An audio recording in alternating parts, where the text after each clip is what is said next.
آج ہر شخص اپنی لاش کو کندھے پر لے پھر رہا ہے، ہر شخص اپنے غم کا مداوا ڈھونڈ رہا ہے، ہر شخص چاہتا ہے کہ اسے سنا جائے، ہر شخص چاہتا ہے کہ اس کے غم غلط ہو جائے، ہر شخص کے ہاتھ خود اپنے گریبان چاک کر رہے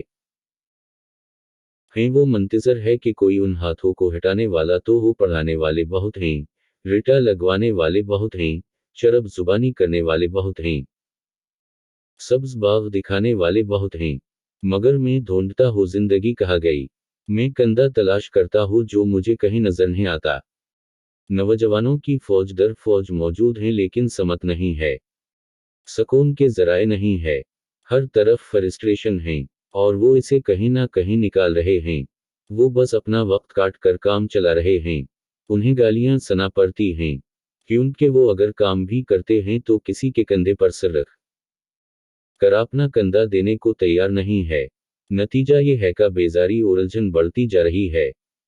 ہر نوجوان زندگی سے عاجز ہے، اور سسٹم کو کوس رہا ہے، اپنی غلطی تسلیم کرنے کو تیار بھی نہیں، ہم گویا کہ ایک بھنور میں ہیں، اور اس بھنور میں ہم پینستے جا رہے ہیں،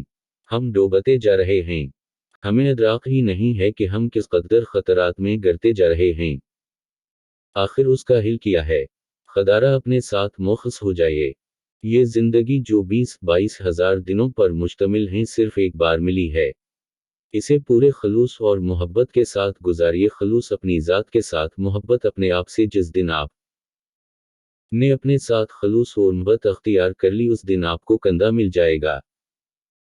ایک کتاب محبت کے 40 اصول میں مصنفہ کہتی ہے کہ محبت بھری ہوئی ہو تو کائنات میں محبت نظر آتی ہے،